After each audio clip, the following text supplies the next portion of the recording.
আসসালামু আলাইকুম, আমি জুবাইর। আজকে টিউটোরিয়ালে আপনাদের যেটা দেখাবো সেটা হচ্ছে রিয়াক্ট অ্যাপ ইনস্টল করব।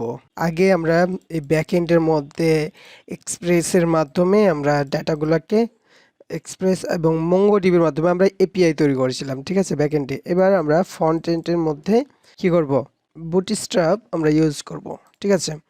আমরা নিউ উইন্ডো নিয়ে নিলাম। নেওয়ার পর আমরা যদি ওপেন ফোল্ডার করি এবং ডেস্কটপের মধ্যে মাল্টি অথর, এই যে ফ্রন্টের মধ্যে কিছু নাই এবং ফ্রন্ট এন্ড ফোল্ডারটাকে নিলাম। বা এটা করতে পারি যে দুইটা ফোল্ডারকে একসাথে নেওয়ার জন্য আমি কি করব, ওপেন ফোল্ডার, তারপর আমি এই ফোল্ডারটাকে নিয়ে নিলাম। আর তাহলে কি হবে, এই দুইটা ফোল্ডার কি দেখতে পারবো ভিতরের। আর ফ্রন্ট এন্ডের মধ্যে দেখেন যে কিছুই নাই। এখন আমরা ফ্রন্ট এন্ডের মধ্যে যদি যেতে চাই তাহলে কি করতে হবে, সিডি ফ্রন্ট এন্ড। তাহলে ফ্রন্ট এন্ড ফোল্ডারের মধ্যে আছে। এখন আমরা কি করতে হবে, রিয়াক্ট অ্যাপ ইনস্টল করতে হবে। হ্যাঁ, এখন যদি রিয়াক্ট লিখি, react js নামে যে ইটা আছে সেটা চলে যাবে এবং গেট স্টার্টে যাব। যাওয়ার পর এখানে যদি দেখেন যে create a new react app, এখানে যাওয়ার পর এই যে npx, এইটুকু লেখার পর আমরা প্রজেক্টের নাম দিই তাহলে সেটা চলে আসবে। তাহলে আমরা কি করতে পারি, এখানে ফ্রন্ট এন্ড দিয়েছি, তো আমরা ফ্রন্ট এন্ডের মধ্যে না, আমরা এটা তাহলে কি করব, সিডি ডট ডট দিয়ে ব্যাক হয়ে যাব। এই যে ফ্রন্ট এন্ডটাকে আমরা কি করব, ডিলিট করে দিই। এখন আমরা এটাকে পেস্ট করলাম এবং এখানে আমরা ফ্রন্ট এন্ড নামে যে ফোল্ডারটা তৈরি করব, এই ডিরেক্টরিতে রিয়াক্ট অ্যাপটা কীভাবে ইনস্টল হবে, তো আমরা সেটা করলাম। এখন কিছুক্ষণ আমাকে ওয়েট করা লাগবে। এখানে দেখবেন যে এই যে ফ্রন্ট এন্ড নামে কি হয়ে গেছে, একটা ডিরেক্টরি তৈরি হয়ে গেছে এবং রিয়াক্ট অ্যাপটা কী হবে, এটাতে ইনস্টল হবে। তো কি করবেন, এখানে কিছুক্ষণ সময় লাগবে, ততক্ষণ আপনারা কি করবেন, ওয়েট করবেন।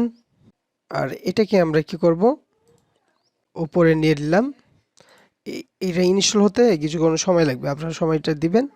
আমরা ততক্ষণ মানে কি করব, ইনস্টল হওয়ার আগ পর্যন্ত ওয়েট করব।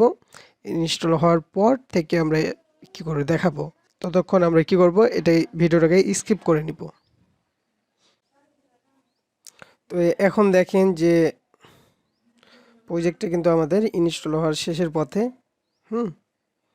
এখন কি করতে হবে, আমরাকে কিছুক্ষণ ওয়েট করতে হবে। আর কিছু ফাইল আপলোড মানে ইনস্টল করছে, এই যে দেখেন এবার কিন্তু হয়ে গেছে। আপনার এই যে এই পর্যন্ত আসা পর্যন্ত আপনারা কিছুক্ষণ ওয়েট করবেন। ওয়েট করার পর এখানে দেখেন যে আমরা কোথায় আছি, মাল্টি অথেন্টিকেশন এই ফোল্ডারে আছি। এখান থেকে আমরা যেতে হবে কোথায়, সিডি করে front end, CD front end. এখানে গেলে পরে আমাদের ফ্রন্ট এন্ড ফোল্ডার গেল, তারপর npm স্টার্ট। তো এখানে ওটা যদি না দেখতে পান তাহলে এখানে সব কিছু দেওয়া আছে, রিডমি ডট এমডি ফাইলে আপনারা এখানে সব কিছু দেখতে পারবেন কিভাবে কি করতে হবে। এখানে যাওয়ার পর npm স্টার্ট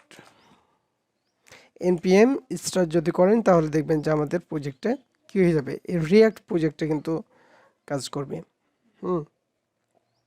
তো সার্ভারটা স্টার্ট করতে কিছুক্ষণ সময় লাগে। এই যে start the development server compile successfully যখন দেখাবে তখন বুঝতে পারবেন যে আমাদের সার্ভারটা ইনস্টল হয়ে গেছে।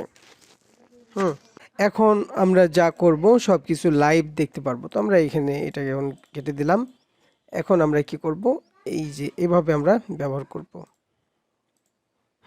এখন আপনাদের যেটা দেখাবো সেটা হচ্ছে app.js যেটা আছে, এই যে এটা কিন্তু একটা ফাংশন কম্পোনেন্ট, ঠিক আছে। কম্পোনেন্টটা কিভাবে তৈরি করেছে, এই দেখেন এখানে একটা ফাংশন নিয়েছে। এই যে ফাংশন নিয়েছে, ফাংশনের নাম, আর এভাবে করে ফাংশন নিয়েছে। নেওয়ার পর এর মধ্যে এখানে কি করেছে, রিটার্ন করে দিয়েছে পুরোটুকু। এই যে ব্র্যাকেটের মধ্যে এটা কি করে দিয়েছে, ব্র্যাকেট দিয়ে সম্পূর্ণটাকে রিটার্ন করে দিয়েছে, ঠিক আছে। এই যে এর মধ্যে রুট একটা ডিপ নিতে হবে, ওই রুট টিপের মধ্যে কিনতে হবে।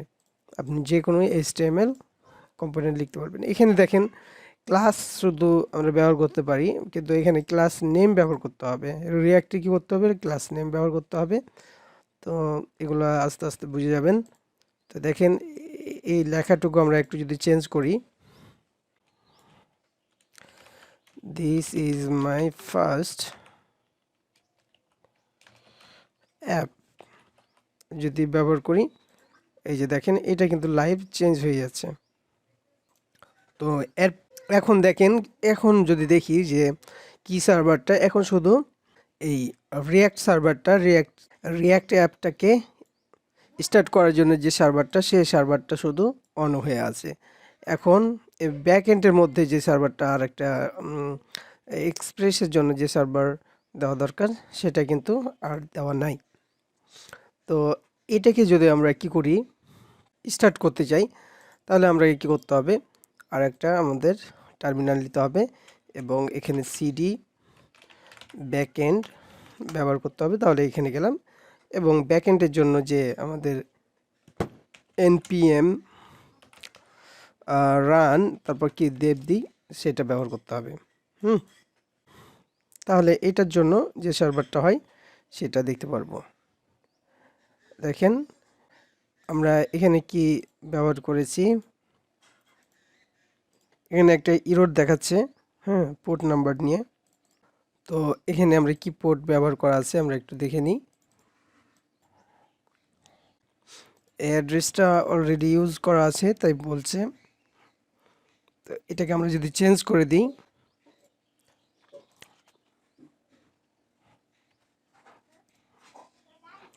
এবং এটাকে যদি আবার রিস্টার্ট করি, তো এই পোর্টটাকে চেঞ্জ করার পর আমরা ঠিকই দেখছি যে আবার সার্ভারটা স্টার্ট হয়ে গেছে। এখন আমরা এখানে থেকে যা যা করেছিলাম সবগুলোই করতে পারবো। এখানে যদি আমরা লগ ইন করতে চাই, এই যে লগ ইনের জন্য যা যা ইনফরমেশন দিয়ে লগ ইন করেছি, এই যে লগ ইন হয়ে গেছে। ঠিক আছে, তো একসাথে দেখেন আমরা কি করলাম, দুইটা সার্ভারকে আলাদা আলাদা টার্মিনালে আমরা কি করছি, দুইটা টার্মিনালকে আলাদা আলাদাভাবে স্টার্ট করছি। ঠিক আছে, তো আমরা একটা টার্মিনালে যেন কি করতে পারি, স্টার্ট করতে পারি, সেটার জন্য যা করা লাগবে এর পরবর্তী টিউটোরিয়ালে সেটা দেখাবো। তো আজকের টিউটোরিয়াল এ পর্যন্ত। আল্লাহ হাফেজ।